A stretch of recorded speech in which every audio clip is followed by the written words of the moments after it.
My fellow Americans, 4 years ago, we launched a great national effort to rebuild our country, to renew its spirit, and to restore the allegiance of this government to its citizens. In short, we embarked on a mission to make America great again for all Americans. As I conclude my term as the 45th President of the United States, I stand before you truly proud of what we have achieved together. We did what we came here to do, and so much more. This week, we inaugurate a new administration and pray for its success in keeping America safe and prosperous. We extend our best wishes, and we also want them to have luck, a very important word. I'd like to begin by thanking just a few of the amazing people who made our remarkable journey possible. First, let me express my overwhelming gratitude for the love and support of our spectacular First Lady, Melania. Let me also share my deepest appreciation to my daughter Ivanka, my son-in-law Jared, and to Barron, Don, Eric, Tiffany, and Lara. You fill my world with light and with joy. I also want to thank Vice President Mike Pence, his wonderful wife Karen, and the entire Pence family. Thank you as well to my Chief of Staff, Mark Meadows, the dedicated members of the White House staff, and the Cabinet, and all of the incredible people across our administration who poured out their heart and soul to fight for America. I also want to take a moment to thank a truly exceptional group of people, the United States Secret Service. My family and I will forever be in your debt. My profound gratitude as well to everyone in the White House Military Office, the teams of Marine One and Air Force One, every member of the armed forces, and state and local law enforcement all across our country. Most of all, I want to thank the American people. To serve as your president has been an honor beyond description. Thank you for this extraordinary privilege, and that's what it is, a great privilege and a great honor.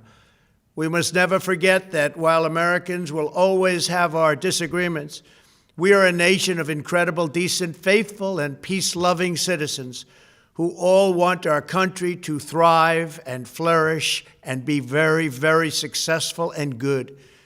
We are a truly magnificent nation. All Americans were horrified by the assault on our Capitol. Political violence is an attack on everything we cherish as Americans. It can never be tolerated. Now more than ever, we must unify around our shared values and rise above the partisan rancor and forge our common destiny. 4 years ago, I came to Washington as the only true outsider ever to win the presidency. I had not spent my career as a politician, but as a builder looking at open skylines and imagining infinite possibilities. I ran for president because I knew there were towering new summits for America just waiting to be scaled.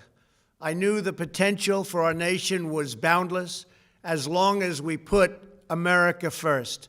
So I left behind my former life and stepped into a very difficult arena, but an arena nevertheless with all sorts of potential if properly done.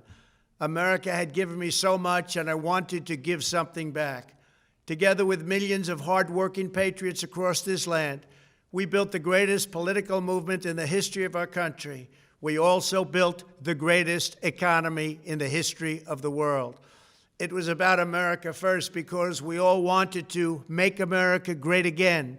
We restored the principle that a nation exists to serve its citizens. Our agenda was not about right or left.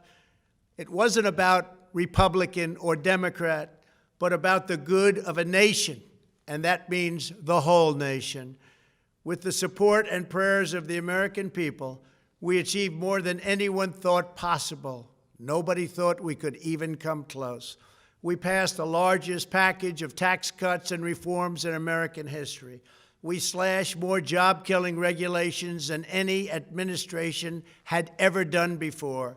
We fixed our broken trade deals, withdrew from the horrible Trans-Pacific Partnership and the impossible Paris Climate Accord, renegotiated the one-sided South Korea deal, and we replaced NAFTA with the groundbreaking USMCA. That's Mexico and Canada, a deal that's worked out very, very well. Also, and very importantly, we imposed historic and monumental tariffs on China, made a great new deal with China. But before the ink was even dry, we and the whole world got hit with the China virus. Our trade relationship was rapidly changing. Billions and billions of dollars were pouring into the U.S., but the virus forced us to go in a different direction. The whole world suffered, but America outperformed other countries economically because of our incredible economy and the economy that we built. Without the foundations and footings, it wouldn't have worked out this way. We wouldn't have some of the best numbers we've ever had. We also unlocked our energy resources and became the world's #1 producer of oil and natural gas, by far. Powered by these policies, we built the greatest economy in the history of the world. We reignited America's job creation and achieved record low unemployment for African Americans, Hispanic Americans, Asian Americans, women, almost everyone. Income soared, wages boomed, the American dream was restored, and millions were lifted from poverty in just a few short years. It was a miracle. The stock market set one record after another, with 148 stock market highs during this short period of time, and boosted the retirements and pensions of hardworking citizens all across our nation. 401ks are at a level they've never been at before. We've never seen numbers like we've seen, and that's before the pandemic and after the pandemic. We rebuilt the American manufacturing base, opened up thousands of new factories, and brought back the beautiful phrase, "Made in the USA." To make life better for working families, we doubled the child tax credit and signed the largest ever expansion of funding for child care and development. We joined with the private sector to secure commitments to train more than 16 million American workers for the jobs of tomorrow. When our nation was hit with the terrible pandemic, we produced not one, but 2 vaccines with record-breaking speed, and more will quickly follow. They said it couldn't be done, but we did it. They called it a medical miracle, and that's what they're calling it right now, a medical miracle. Another administration would have taken 3, 4, 5, maybe even up to 10 years to develop a vaccine.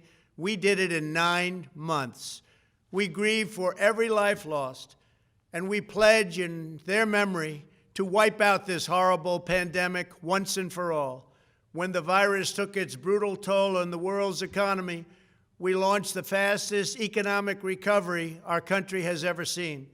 We passed nearly $4 trillion in economic relief, saved or supported over 50 million jobs, and slashed the unemployment rate in half. These are numbers that our country has never seen before. We created choice and transparency in healthcare, stood up to Big Pharma in so many ways, but especially in our effort to get favored nations clauses added, which will give us the lowest prescription drug prices anywhere in the world. We passed VA choice, VA accountability, right to try, and landmark criminal justice reform.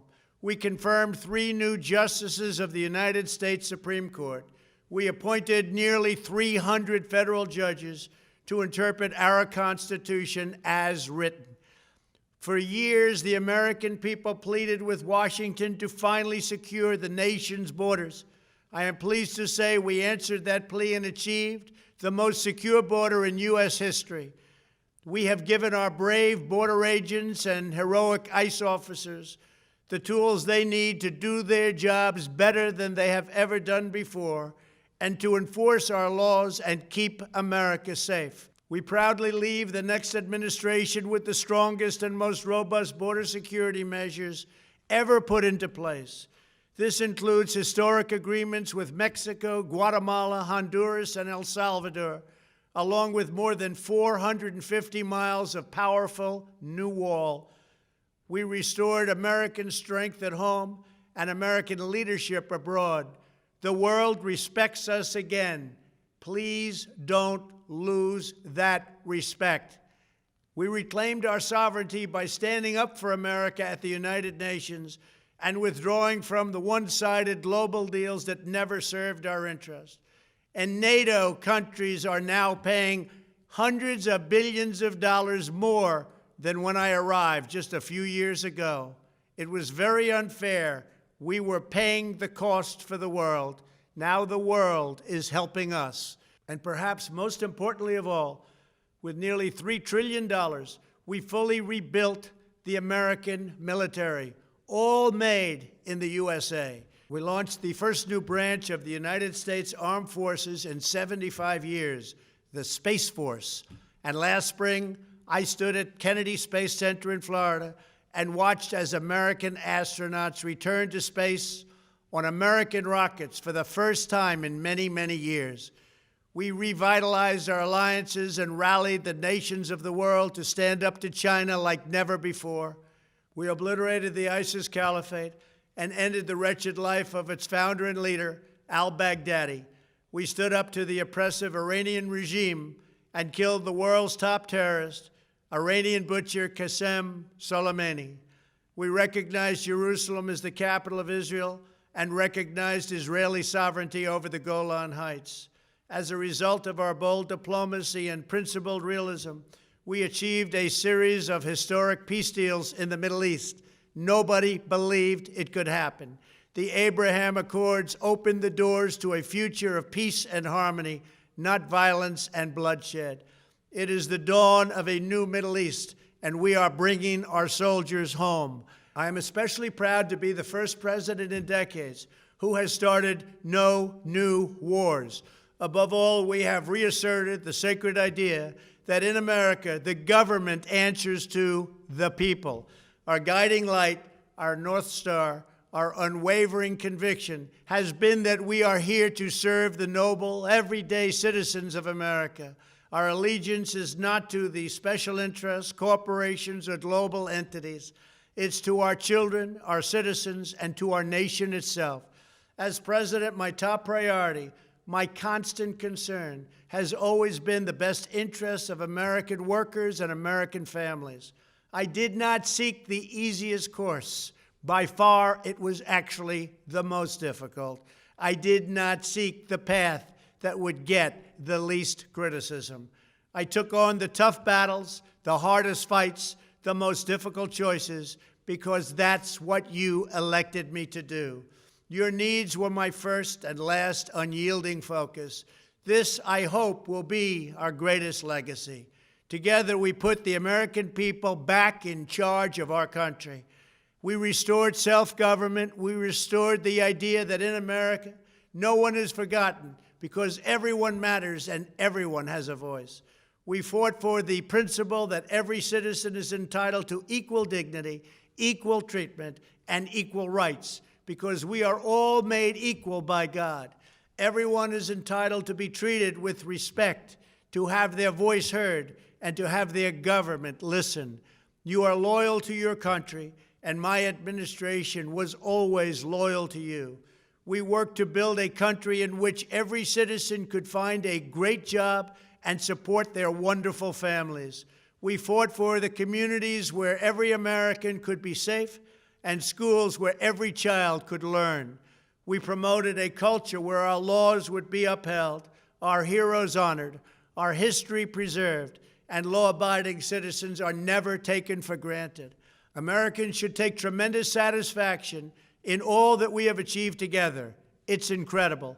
Now, as I leave the White House, I have been reflecting on the dangers that threaten the priceless inheritance we all share.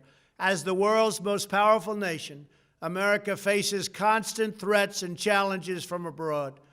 But the greatest danger we face is a loss of confidence in ourselves, a loss of confidence in our national greatness. A nation is only as strong as its spirit. We are only as dynamic as our pride. We are only as vibrant as the faith that beats in the hearts of our people. No nation can long thrive that loses faith in its own values, history, and heroes, for these are the very sources of our unity and our vitality. What has always allowed America to prevail and triumph over the great challenges of the past has been an unyielding and unashamed conviction in the nobility of our country and its unique purpose in history. We must never lose this conviction. We must never forsake our belief in America.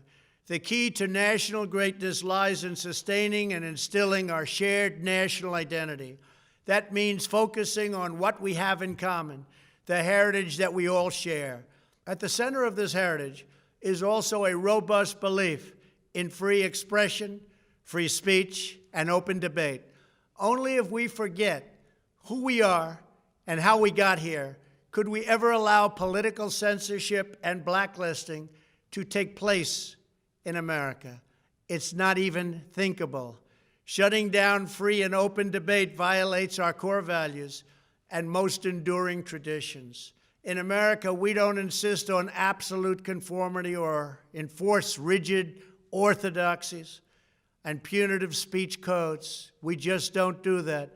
America is not a timid nation of tame souls who need to be sheltered and protected from those with whom we disagree. That's not who we are.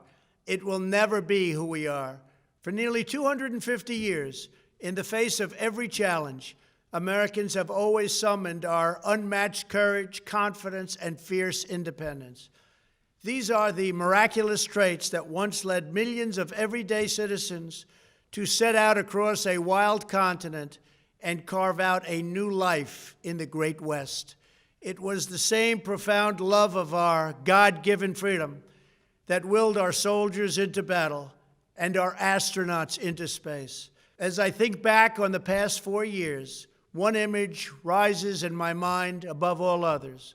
Whenever I traveled all along the motorcade route, there were thousands and thousands of people. They came out with their families so that they could stand as we passed and proudly wave our great American flag. It never failed to deeply move me. I knew that they did not just come out to show their support of me. They came out to show me their support and love for our country. This is a republic of proud citizens who are united by our common conviction that America is the greatest nation in all of history. We are and must always be a land of hope, of light, and of glory to all the world. This is the precious inheritance that we must safeguard at every single turn. For the past 4 years, I have worked to do just that. From a great hall of Muslim leaders in Riyadh to a great square of Polish people in Warsaw, from the floor of the Korean Assembly to the podium at the United Nations General Assembly, and from the Forbidden City in Beijing to the shadow of Mount Rushmore, I fought for you, I fought for your family, I fought for our country. Above all, I fought for America and all it stands for, and that is safe, strong, proud, and free. Now, as I prepare to hand power over to a new administration at noon on Wednesday, I want you to know that the movement we started is only just beginning. There's never been anything like it. The belief that a nation must serve its citizens will not dwindle, but instead only grow stronger by the day. As long as the American people hold in their hearts deep and devoted love of country, then there is nothing that this nation cannot achieve. Our communities will flourish, our people will be prosperous, our traditions will be cherished, our faith will be strong, and our future will be brighter than ever before. I go from this majestic place with a loyal and joyful heart, an optimistic spirit, and a supreme confidence that for our country and for our children, the best is yet to come. Thank you and farewell. God bless you. God bless the United States of America.